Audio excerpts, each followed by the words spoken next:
Muchas gracias, buenos días, distinguidos público, autoridades y los miembros del cuerpo diplomático alrededor del mundo. Para mí es un honor estar aquí presente para compartirles un poco los conocimientos que tenemos desde un cierto tiempo acá sobre lo que podríamos denominar el origen del cacao. Vamos a tratar en esta charla de algunos temas porque en realidad siempre se pensó que el origen del cacao era mesoamericano. Mesoamérica es esta región cultural entre Norte y Centroamérica que comprende México, Guatemala, Nicaragua, Belice y otros países de por ahí, porque cuando los conquistadores, y concretamente Cortés, llegó allá en el siglo XVI, fue recibido por Moctezuma, el emperador azteca, convidado en la ciudad de Tenochtitlán, y allí se les recibió como si fuera un dios y le dieron una bebida hecha a base de cacao. Cortés la probó y no le gustó para nada, dicen que le escupió y la botó, porque efectivamente no estaba acostumbrado a los sabores, ¿no? Y probablemente era una bebida que tenía una fuerte cantidad de ají o de chile. En todo caso, le explicaron de lo que se trataba, porque se ofendió el emperador Moctezuma, y una vez de que le explicaron que era una bebida dedicada a los dioses, pues ellos simplemente comprendieron de lo que se trataba. Poco a poco Cortés vio que el cacao era un producto muy importante en las Américas, en la parte que él estaba conociendo, no solo entre los aztecas, sino también entre los mayas. Y dijo, esto tiene un potencial económico importante. Y entre las primeras cosas que mandó Cortés al emperador Carlos V fue un cargamento de cacao y con instrucciones de cómo prepararlo. En fin, se conoció entonces el cacao en Occidente a partir del siglo XVI desde México, y desde ahí se ha venido repitiendo que el cacao es un producto mesoamericano, y concretamente México siempre ha dicho que el regalo de México al mundo es el chocolate. Y en verdad puede ser así, el chocolate sí es un producto elaborado desde México, pero el cacao originalmente es un producto amazónico, como vamos a ver. Entonces, hay que saber que desde el punto de vista arqueológico han habido pocas investigaciones en torno a este tema. Las primeras se dieron en México justamente en los años 80, 90 del siglo pasado, donde se encontró evidencias de cacao en la cultura olmeca y en la cultura ocaya, que es una cultura que comparte el área territorial de los olmecas, pero en Guatemala. Y ahí se descubrió vestigios de cacao que eran utilizados por estos pueblos aproximadamente hace 1800, 1900 antes de Cristo, es decir, hace menos de 4000 años antes del presente. Desde entonces nadie ha puesto en duda aquello, ¿no? Se pensaba que era una realidad. Desgraciadamente, para los mexicanos o para los mesoamericanos, resulta que la investigación científica está demostrando de que el origen del cacao, de la planta como tal, no se encuentra en la zona mesoamericana, sino más bien en lo que es la Amazonía, y más concretamente en la Alta Amazonía. Y esto es una de las razones por las cuales hoy día vamos a hablar. Pero yo quisiera que se entienda bien qué es eso de la domesticación, qué es el proceso de la domesticación, porque tenemos el orgullo de decir que somos el origen de la domesticación del cacao, pero hay que comprender varias cosas. La domesticación es un proceso mediante el cual el hombre interviene genéticamente en una planta o en un animal, de manera que él puede intervenir en su reproducción, cambiarle sus aspectos, ¿no? Producir variedades dentro de una especie, y al mismo tiempo le permite transportar determinada especie de un lugar del cual es originario a otro. Todo esto implica la domesticación. Naturalmente, hace mucho tiempo, en época histórica, el hombre no conocía los procesos genéticos y produjo estos cambios genéticos de manera inconsciente. ¿A través de qué? A través de las preferencias que él tenía en recoger determinadas frutas, de llevarlos a su hábitat, de dejarlos ahí. En el caso del cacao, por ejemplo, el hombre estaba en la selva, recogía la mazorca de cacao, y en el interior encontraba una fruta gustosa cuya pulpa podía chupar. Las pepas no les ponía mucha atención, pero iba llevando esto hacia sus campamentos, hacia donde vivían, aprovechaban la pulpa, el cocilajo, y botaban las pepas iban a la basura de las áreas donde ellos vivían. Ahí las pepas comenzaban a pudrirse, si se quiere, pero intervenía el suelo, intervenían insectos que estaban en su alrededor y comienza un proceso de polinización. las pepas comienzan a engendrar, por la selección que el hombre había hecho de determinadas variedades, comienzan a engendrarse y comienzan a regenerarse. El hombre comprende cuál es el principio de la siembra con las semillas y comienza a utilizar. Comienza él a manipular genéticamente la especie porque cambia algunas variedades. Esto es interesante de saber porque esto se comprende recién desde el siglo XVII, XVIII a nivel científico mundial, cuál es el proceso de la genética, ¿no? En el Ecuador tenemos el privilegio de haber sido hasta aquí el único país donde se ha hecho el estudio científico del proceso de la domesticación del cacao. Por eso es que nos atribuimos nosotros hasta ahora el origen del cacao, ¿no? Hay que saber que la domesticación no se da en un solo punto, se da en múltiples puntos, pero ¿dónde se lo encuentra por primera vez? ¿Dónde se lo identifica por primera vez? Es quien puede reclamar ser el origen de, ¿no? Por ejemplo, se conoce que el trigo, la cebada y los otros cereales vienen del Medio Oriente, ¿no? No se sabe exactamente si entre Irán, Irak, Mesopotamia y demás, pero esa tierra amplia, lo que se llama la media luna de las tierras fértiles, es atribuido como el origen de la domesticación de los cereales. Aquí en el Ecuador tenemos la ventaja de que la planta, que es amazónica, ¿no?, fue domesticada y fue científicamente comprobado desde un tiempo relativamente corto. El cacao está presente en la Amazonía desde hace aproximadamente unos 10 millones de años y ha tenido un proceso de modificación selectivo natural a través del tiempo. Cuando el hombre comienza a ingresar a la Amazonía, aproximadamente hace unos 20.000, 15.000 años, el hombre comienza a seleccionar determinados frutos, determinadas plantas en la Amazonía, que se pensaba que era un jardín prístino, no tocado por el hombre. En realidad la Amazonía ha sido domesticada por el hombre desde que entró por primera vez ahí. Una de las consecuencias es la producción de plantas, ¿no?, la domesticación de varias plantas. Como vamos a ver, esto es algo que en el sitio de Paranda tenemos nosotros varias evidencias, ¿no? Entonces, con esa idea en clara, somos el origen, porque es el único sitio donde se han hecho los estudios científicos al respecto, ¿no? Entonces, nosotros vamos a decir que el cacao amazónico era conocido en el siglo XVI ya por los portugueses que entraron a lo que es América desde el lado de la costa del Atlántico. Ingresaron por lo que es el Amazonas y se encontraron con que los nativos ahí estaban cultivando, estaban cosechando en realidad cacao, pepas de cacao. Los portugueses ya sabían de su importancia gracias a que España lo había introducido allá y dijeron, pues no puede ser España el único que tiene el monopolio de este producto en Europa, y comenzaron a intercambiar con los nativos portugueses, con los indígenas amazónicos, el cacao, pepas de cacao. Decían los portugueses que los nativos no cultivaban, que simplemente las recogían de los árboles salvajes. Puede ser, no puede ser, esto no sabemos. En todo caso, se sabe que el cacao fue utilizado como un medio de cambio entre los portugueses y los pueblos amazónicos desde que antes llega a ser un gran producto de exportación y demás. Entonces, la noción de medio de cambio del cacao es muy antigua. Los pueblos mesoamericanos ya lo utilizaban porque le atribuyen un gran valor. Lo mismo estamos viendo aquí, que de una manera más o menos empírica lo hicieron los pueblos amazónicos. Entonces, eso es algo que hay que tener en cuenta. Ahora, ¿por qué es importante la Alta Amazonía? ¿Y por qué para nosotros es fundamental comprender esto, ¿no? La cuenca hidrográfica del Amazonas, varias cuencas hidrográficas nacen en la Alta Amazonía, todas confluyen en lo que va a ser el río de las Amazonas, ¿ya? Una de estas cuencas es la cuenca del río Chinchipe, Mayo Chinchipe, que desemboca en el Marañón. Por eso la cultura y la cuenca hidrográfica se llama Mayo Chinchipe Marañón. En la actualidad esto está dividido entre los dos países, estamos en la frontera entre Ecuador y Perú, pero originariamente el Chinchipe nace en los flancos orientales de los Andes, recoge aguas, va creciendo en volumen hasta que desemboca en el Marañón.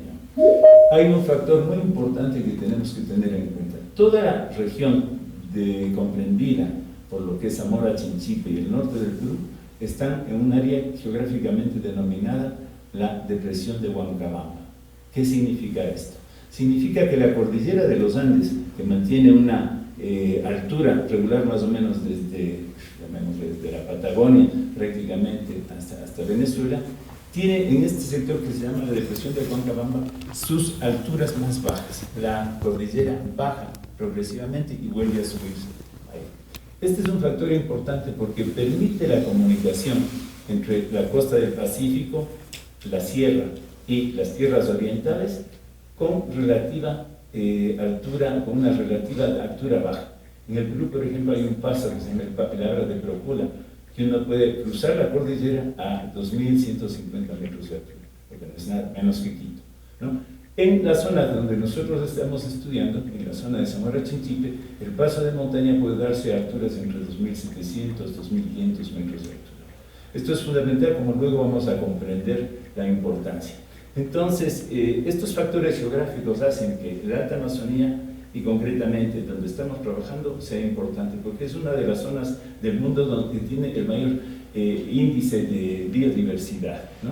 Y el hombre forma parte de esa biodiversidad. ¿Por qué el hombre? Porque el hombre está metido ahí desde hace mucho tiempo, ¿no? Aproximadamente más de unos 6, 7 mil años está metido ahí, aprovechando de los recursos y manipulando las especies naturales que están ahí, que sean estas a nivel de plantas y a nivel de animales, ¿no? Evidentemente es una de las zonas que tiene una mayor concentración de aves diversas. Hoy día el turismo, por ejemplo, está utilizando este recurso para hacer lo que se llama los avistamientos de aves. Es algo que atrae muchos turistas de distintas partes. Es decir, la Alta Amazonía siempre ha tenido un alto valor económico, entre comillas, para el hombre porque ha sabido aprovechar.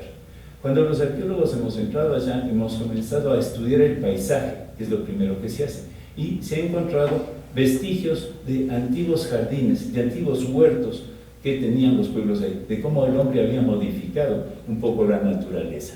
Y eso es interesante porque, entre otras cosas, se ve que en esta zona hay árboles de cacao muy antiguos.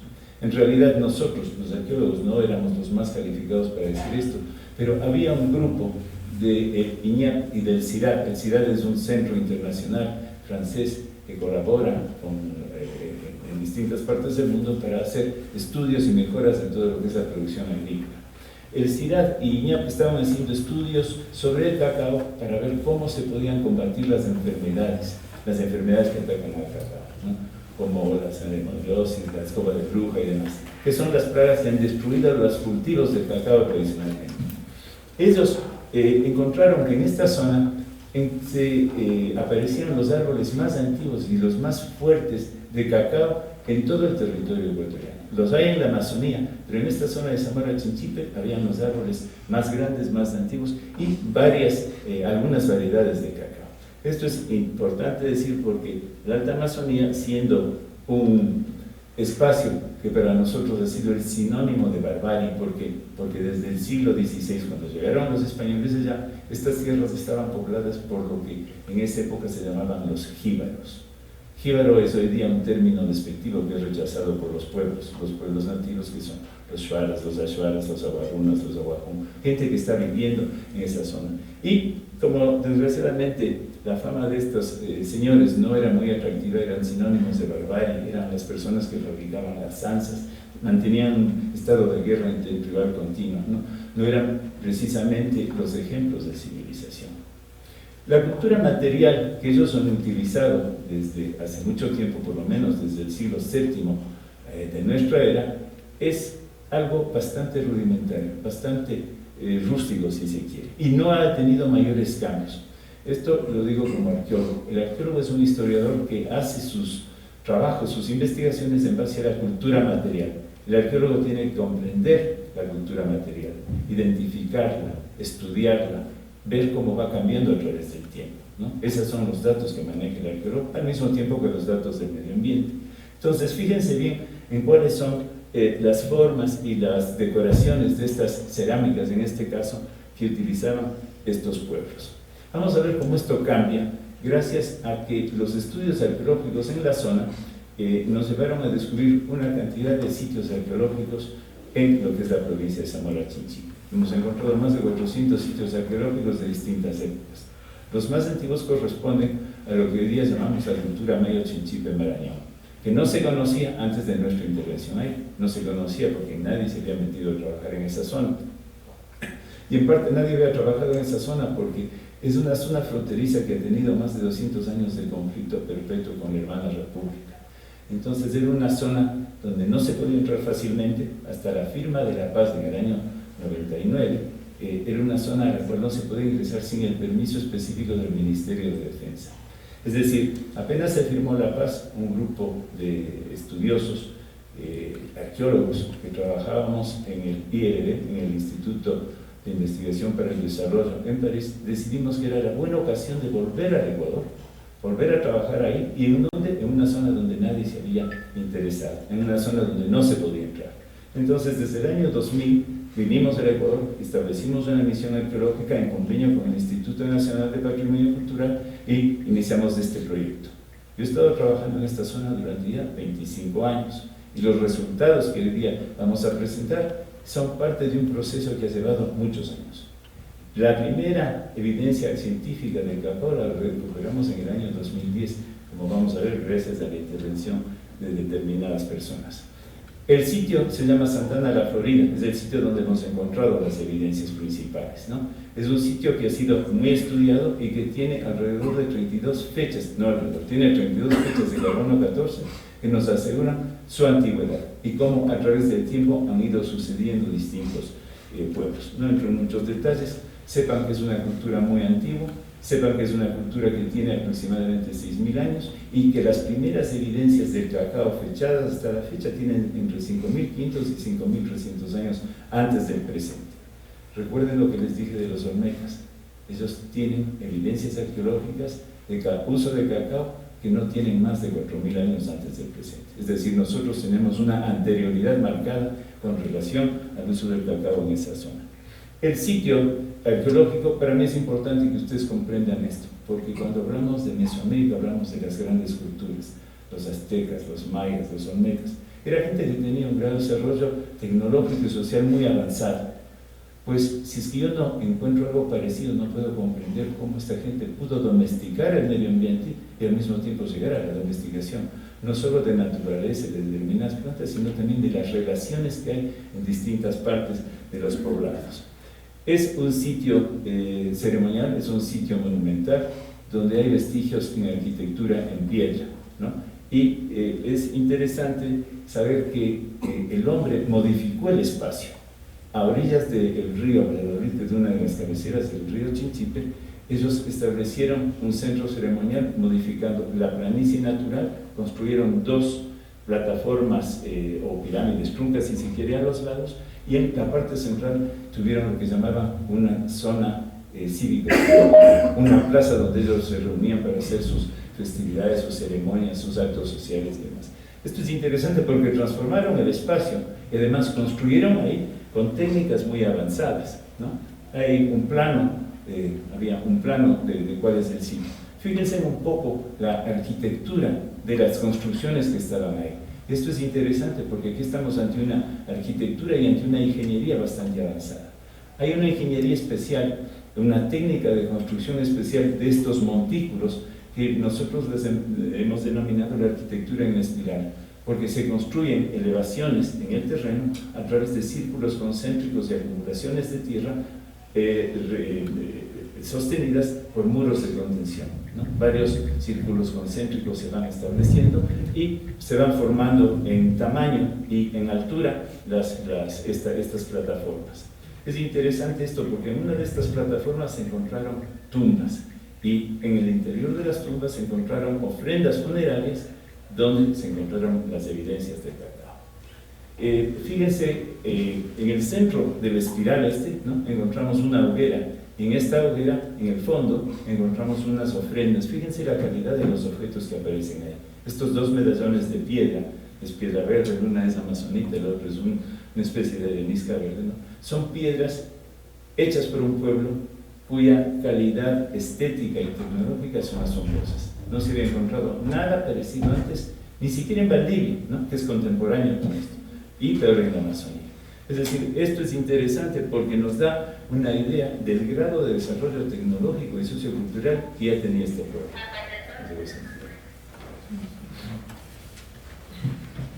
En la plataforma principal, en la plataforma oriental, se encontró una tumba, como les decía, ¿no?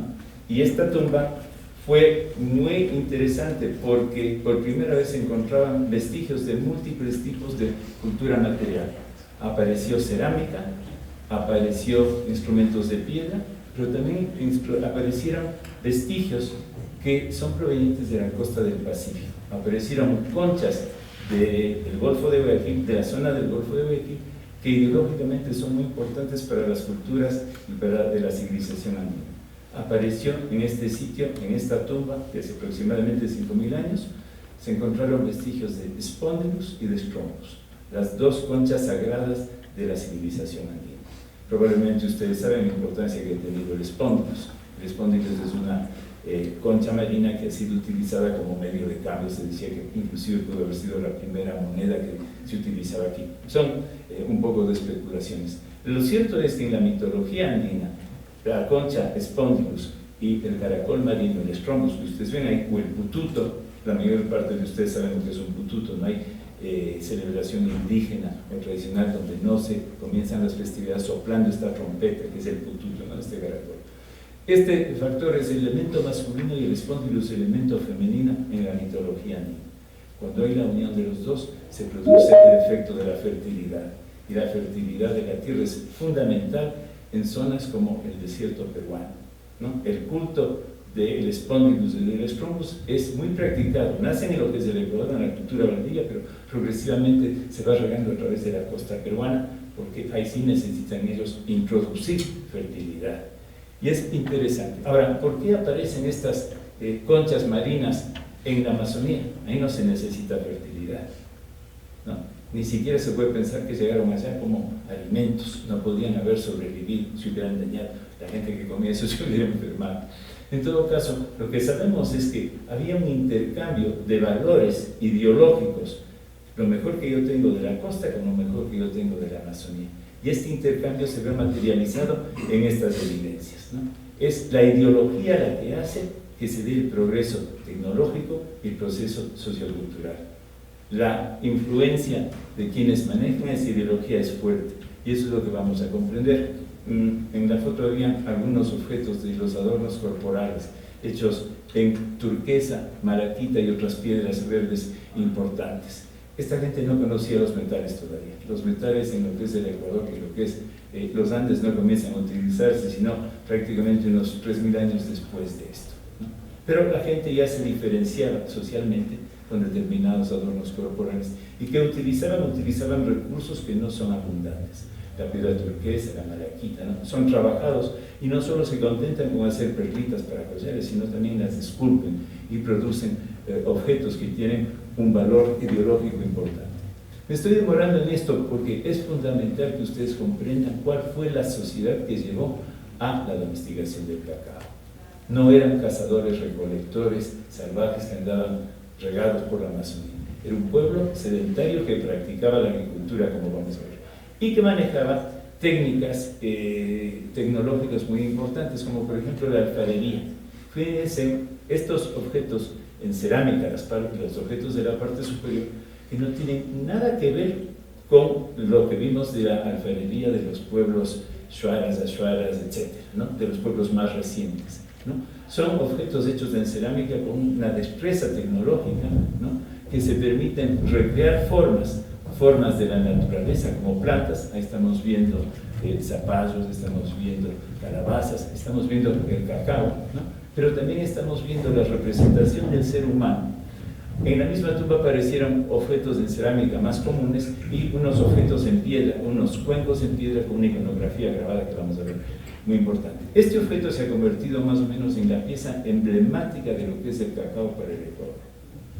Es tan emblemática que la Cancillería, a través de sus embajadas, está repartiendo réplicas de este recipiente a los distintos museos a través del mundo y a distintas universidades del mundo. Es una pieza que es fundamental, no solo por la estética que contiene, porque como vamos a comprender, el contenedor, es decir, el recipiente, es tan importante como el contenido. En el interior de este recipiente se encontró una bebida hecha de cacao, ¿ya? Y lo interesante del contenedor es que está reflejando lo que yo les dije hace un momento, la ideología, la fuerza ideológica que viene de la costa y que viene de la Amazonía pasando por la sierra, está sintetizada aquí.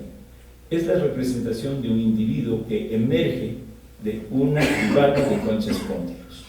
El individuo está representado en las dos caras que tiene la botella. En la una cara, el individuo está representado como normal, afable, tranquilo, pero el otro lado está representando un tipo que tiene una expresión un poco más violenta. La boca, o el hocico, llamémosle, está marcado con unos pigmentos rojos como si estuviera con sangre, y sale aparentemente la lengua que está saliendo de la boca. Esta es la representación del jaguar en la iconografía de muchos pueblos antiguos, y concretamente la representación del jaguar en la cultura valdivia. En este objeto encontrado en la Alta Amazonía de la cultura maya Chinchipe Marañón está representado elementos ideológicos de Valdivia, tanto en la concha espondylus como en la representación del jaguar. ¿Qué es lo amazónico aquí? El chamán, el brujo, el curandero, el que maneja las fuerzas del cosmos, y está representado en un elemento fundamental. Esto es lo que se llama un recipiente efigie. A partir de ahora, la cerámica es utilizada como un libro para transmitir mensajes, no solo para la funcionalidad cotidiana de cocinar, preparar alimentos, servir alimentos, sino también para expresar ideas ideológicas fundamentales, ¿no? Y eso es lo que nos demuestra este objeto. Los objetos de piedra, los tazones de piedra, también tienen una iconografía notable, como pueden ver. Y otra vez aparece un individuo que parece que es un pájaro, ¿no? Y esa es la figura del chamán en el vuelo chamanístico que se llama. Acá hay otro donde se ve a un individuo que en las manos tiene la figura de una serpiente, de un guamán, de un halcón, de una águila, ¿no? Él está manipulando las fuerzas del universo. ¿Por qué es importante esto? Porque los recipientes de piedra que están aquí representados también tuvieron evidencias de cacao en su interior, ¿ya? Es decir, que había evidencias líquidas de cacao en la botella. En una botella con un pico cerrado no puede contener nada más que un líquido. Pero elementos como este pueden haber contenido elementos más sólidos, ¿no? Pastas de cacao, coladas o cualquier cosa de esas, ¿no? Entonces, eso es lo interesante. Santiago, qué gusto. Otro de los objetos que salieron en la tumba, en la misma tumba, fueron morteros hechos en piedra que tienen representaciones iconográficas de la naturaleza. Aparece, como pueden ver ustedes, pueden ver ahí, la representación de la mazorca de cacao, ¿ya? En el medio hay una figura de una ave, no es cualquier ave, es un buitre, se llama el buitre real, ¿no? Y en la parte inferior estamos viendo una rana, ¿no? Son elementos de la naturaleza que tienen una simbología especial, ¿no? El ave es terrestre y aérea, el batracio es anfibio y terrestre al mismo tiempo. En todos estos objetos, cuando se hicieron los análisis, se encontraron también vestigios de cacao. No es que habían servido para moler cacao, en realidad estos morteros sirven para moler unas pepitas, que se les alcanza a ver en la parte de abajo, unas pepitas de una planta que se llama la vilca. ¿Han oído ustedes hablar de la vilca seguramente? Quizás no, pero sí han oído hablar de Vilcabamba. Vilcabamba es el lugar donde abundaban estas plantas y donde se procesaba la vilca. La vilca, una vez que está molida, produce un polvo que cuando es inhalado, ¿no?, va directamente al cerebro y produce alucinaciones muy poderosas. Es decir, es un elemento utilizado por los chamanes para entrar en contacto con el mundo de la naturaleza. Otro objeto que apareció en la misma tumba es este recipiente que ven acá. También es un recipiente efigie. Este recipiente efigie, en su interior, contenía un polvo blanco con unos restos de unos vegetales. La cara del individuo, no sé si le alcanzan a ver, tiene la mejilla inflada, ¿ya? Está representándose a un individuo que está mascando coca, está chachando coca. En el interior, los análisis demostraron que el polvo blanco era cal y los vestigios vegetales de ahí eran vestigios de hojas de coca. Esto es lo que los arqueólogos llaman una caja de Zipta.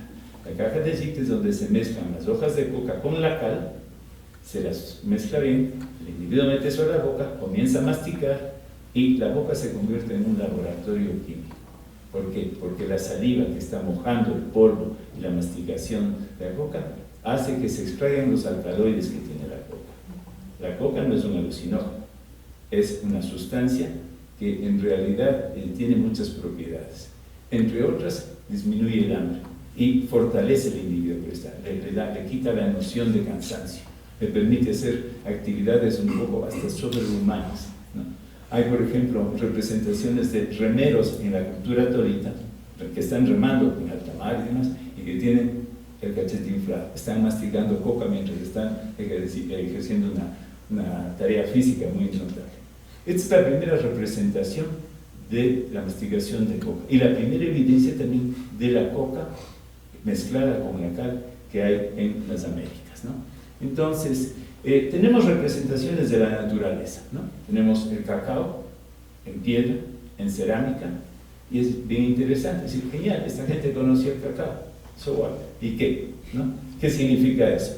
Significa que es parte de una cantidad de plantas que fueron domesticadas en la alta Amazonía y en la Amazonía baja, y que son utilizadas todavía en la actualidad, ¿no? Aquí hay una lista de esas plantas que fueron identificadas por una paleobotánica y arqueóloga, una colega canadiense que vino al Ecuador a estudiar el maíz, y cuando se enteró de que nosotros teníamos contextos muy antiguos en la alta Amazonía, dijo: permítanme trabajar con ustedes para ver si encuentro vestigios de maíz, ¿no? Esta investigadora se llama Sonia Sarillo. Cuando llegó al Ecuador, ella era doctorante, era candidata a poner su tesis doctoral, y trabajó con nosotros durante un mes y medio. La primera cosa que hizo ella ahí fue hacer una recolección de todas las plantas del entorno, para ir comprendiendo la naturaleza de estas plantas y para ir estudiando sus evidencias que podrían ser arqueológicamente detectadas, ¿no? Los polens, los grafitos y los gránulos de almidón. Ella es una experta en el reconocimiento de estos antiguos vestigios de las plantas arqueológicas, de las plantas que han desaparecido pero que han dejado estos vestigios. La doctora Sonia Sarillo excavó con nosotros, sacó con nosotros pruebas y después hizo análisis interesantes. En la foto de al lado está otra especialista. Nosotros tuvimos la suerte de trabajar con probablemente la mayor genetista del cacao en el mundo. Ella se llama Claire Renaud y forma parte de este instituto francés, el CIRAC, que trabajaba en el Ecuador con el INAH desde el año 2005-2006 en estudios para la mejora del cacao. Cuando se comprobó la presencia de cacao arqueológico, la doctora Renaud se comunicó con nosotros y me dijo: por favor, denme la oportunidad de tratar de identificar la variedad de cacao a través de un estudio genético. Vino al sitio, para ella no es cuestión de que las muestras que ustedes tienen me sirven, excavó con nosotros, a ella era importante sacar las pruebas de las muestras de ella misma y después hacer los análisis. Estos son los análisis que vamos a detallar a continuación y que son importantes, porque no solo se encontraron evidencias de cacao en las ofrendas funerarias, es decir, en las botellas y en los recipientes de estos epidemios, sino también los encontró la doctora Sarillo en los basurales, es decir, en los desechos domésticos de la gente que estaba viviendo ahí. Ahí se encontraron tiestos con vestigios calcinados de huesos, de plantas y de carbón y demás. La doctora Sarillo, de uno de estos tiestos, uno de estos fragmentos cerámicos, logró identificar fragmentos orgánicos quemados. Los sacó, los estudió, hizo los análisis y resultó que estos contenían un alto porcentaje de gránulos de almidón de cacao. Los gránulos de almidón, como los vamos a ver ahí, son como la cédula de identidad de todas las plantas. Todas las plantas tienen almidón y todas las plantas producen cristales de almidón. Los cristales de almidón de cada planta es distinto de una variedad a otra. Entonces uno puede identificar la variedad de planta que se ha encontrado gracias a los almidones, gracias a su morfología. La doctora Sarillo es especialista en aquello. Y ella fue la primera persona que identificó el cacao en la alta Amazonía. Los estudios de ella son los que nos llevaron a decir que somos el origen del cacao, con los estudios de la doctora Renaud. Se dice que yo he descubierto el cacao. No, el arqueólogo no descubrió el cacao. El arqueólogo descubre el sitio y da las condiciones para que se realicen los estudios y los análisis científicos que permiten la identificación de estas cosas. Yo soy el descubridor de la cultura maya chinchipe marañosa, que para mí personalmente es mucho más importante que el cacao, o que la coca, por cualquier otra cosa. ¿Por qué? Porque simplemente nos habla de la importancia de nuestros pueblos ancestrales, del alto grado de desarrollo cultural que ellos tenían. cómo lograron manipular la naturaleza, domesticar plantas y darnos productos que hoy día son alimentos fundamentales, ¿no? En la foto anterior estaba la lista de las cosas que la doctora Cerezo encontró. Se encontraron vestigios de yuca, de 3 variedades de camote, de ají, de maíz, y se estaba feliz porque identificó un maíz que es de lo que se buscaba, de cacao, de coca y demás, ¿no? Es decir, todo eso se supo gracias a los estudios especializados de la doctora. Ahora, cuando los mexicanos se enteraron de que se habían encontrado huellas antiguas de cacao, dijeron ratito, ¿no? Aquí no juguemos solo con las evidencias de los cristales de almidón, porque al final esa es una nueva técnica que todavía es experimental. Sería de aplicar una técnica que es la que nosotros aplicamos para identificar el cacao arqueológico. Entonces, Sonia Salich dijo, perfecto, hagámoslo, ¿no? Y vinieron los especialistas norteamericanos que habían trabajado en los sitios olmecas, en sitios de Guatemala donde se identificó el cacao. Entonces, ¿qué es lo que ellos hicieron? Ellos tomaron muestras para proceder a hacer un análisis bioquímico del contenido de estos recipientes. Todas las plantas tienen elementos químicos. Hay determinados elementos químicos que caracterizan a determinadas plantas.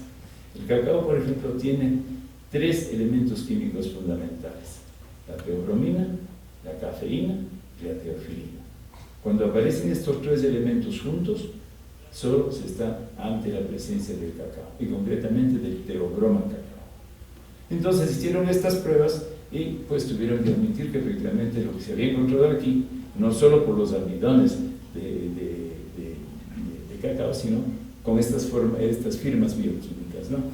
Entonces, con esto se comprobó, y la doctora Lenó dijo, bueno, pues ya ve que tenemos pruebas reales de la presencia del cacao, vamos por la genética.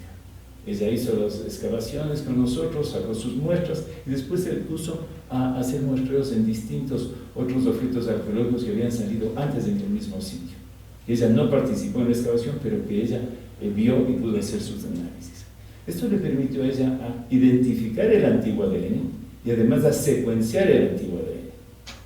¿Qué es eso de secuenciar el antiguo ADN? Es abrir y ver cuáles son sus componentes, ¿ya? Si han visto el ADN, es una especie de churro, de una espiral, ¿no? Secuenciar el ADN es abrir y ver todos sus componentes y analizarlos en detalle. La doctora Lenó identificó genéticamente la variedad Teobroma cacao, es decir, la variedad domesticada, pero al mismo tiempo encontró variedades no domesticadas, variedades silvestres, como la variedad errante, y vio que estaban siendo utilizadas simultáneamente. Y ya pudo hacer, a través del estudio genético, la identificación del proceso de domesticación.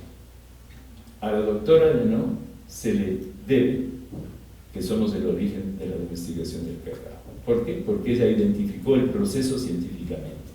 No es que le cayó del cielo y dijo, vea, aquí hay cacao. Bueno, hay cacao, pero ¿qué cacao? Los trabajos de la doctora Lenó han permitido identificar hasta ahora 11, bueno, de ella y de otros genetistas, hasta ahora 12 variedades distintas de cacao. Nosotros somos el orgullo de tener uno de los cacaos más finos, ¿no? El cacao fino de Enojo, que es un cacao emblemático. Pero hay otros tantos, ¿no? Como vamos a ver a continuación. Entonces, perdón, Francisco. Dime. Esos cacaos son de las variedades que hay, 12 están ahí. Digamos, en el sitio mismo hay 3, 4 variedades, ¿ya? Pero en la Amazonía, como vamos a ver, hay las otras 2, y no solo en la Amazonía, también en la zona de Mesoamérica están las otras variedades, ¿no? Y hacia eso voy a hablar. En este plano estamos viendo, en este mapa en realidad, estamos viendo la presencia del cacao en el continente americano. La mayor cantidad de presencia de cacao está graficada con colores oscuros, de negro a rojo, a anaranjado y a amarillo. Donde más cacao hay es donde están los puntos negros, ¿ya? Para los genetistas es normal que la domesticación de una planta se dé donde hay la mayor o la concentración de variedades. ¿Por qué? Porque hay el juego genético que permite que se pueda llegar a modificar la genética por intervención del hombre, ¿no? La domesticación es siempre la intervención del hombre. Estamos viendo que la zona de la Alta Amazonía es donde hay la mayor concentración. El sitio Santana de la Florida, que está identificado con un pequeño cuadradito de color turquesa, está metido en el centro de eso, ¿no? Estamos viendo como las zonas de Perú, de Bolivia, del Brasil, de Colombia también tienen, pero la mayor concentración está ahí. Ahora, si nos vamos a Mesoamérica, a la zona de México, de Guatemala, de Belice, vemos ahí unos puntitos. Esos son los puntitos de los sitios olmecas. ¿Ya? Esto mantengan en mente. Recuerden lo que les dije de los olmecas. La presencia del cacao allá tiene menos de 4.000 años antes del presente. El cacao de la Amazonía y el cacao analizado en el sitio de Santa Ana de la Florida tiene 5.500 años. Entonces, ¿cómo se explica que haya cacao y no tanta variedad de cacao en esta zona? Pues simplemente por la dispersión del cacao que hubo desde tiempos precolombinos. Y eso es lo que vamos a ver a continuación. ¿Cómo se dio esto? A través de la interacción regional. ¿Cómo cruzó de la alta Amazonía los Andes y llegó a Valdivia? A través del comercio y la interacción continua que ven entre estos pueblos. Hoy día los pueblos amazónicos están como aislados, pero en nuestra prehistoria hasta el siglo XVI había una interacción continua. Lo que hacían aquí se sabía acá y se transmitía acá, ¿no? Y eso lo sabemos gracias a ¿qué? A elementos de la cultura material como las conchas marinas, o como la presencia de cacao que aparece en Valdivia prácticamente al mismo tiempo, y otras plantas medicinales, ¿no? Esto es lo importante. Los estudios que se condujeron por un equipo multidisciplinario se publicaron en la revista Nature, que es probablemente la revista más reconocida en términos científicos, ¿no? Un artículo se publicó en octubre del 2018, donde se dice el uso y domesticación del Theobroma cacao durante el Holoceno medio en la Alta Amazonía. Entonces ahí se describe todo el proceso de la investigación arqueológica, de los análisis científicos hechos por los paleobotánicos, los análisis genéticos y demás. El manuscrito de ese artículo fue sometido en 2015, pero fue aceptado y publicado recién en 2018, porque la revista Nature, antes de hacer una publicación, se asegura de que todos los datos que están ahí son correctos. Hay una serie de evaluaciones sobre el contenido. Se demoró 3 años en hacer esto a la revista. Y cuando lo publicaron, con esto quedó comprobado científicamente que el origen del cacao es amazónico. México no volvió a hablar del origen del cacao. Siguen siendo los que nos dieron el chocolate al mundo, nadie les va a quitar eso, pero el origen del cacao es amazónico.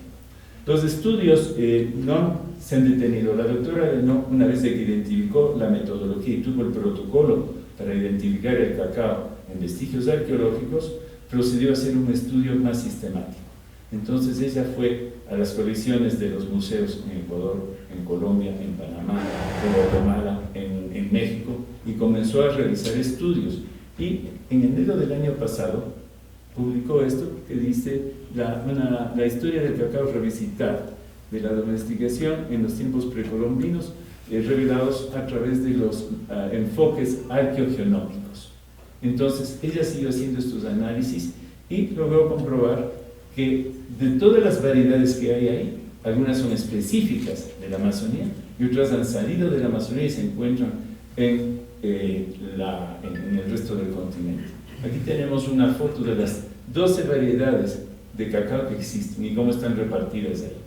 Como ven ustedes, la zona que es el Ecuador tiene algunas variedades, el Perú también, ¿ya?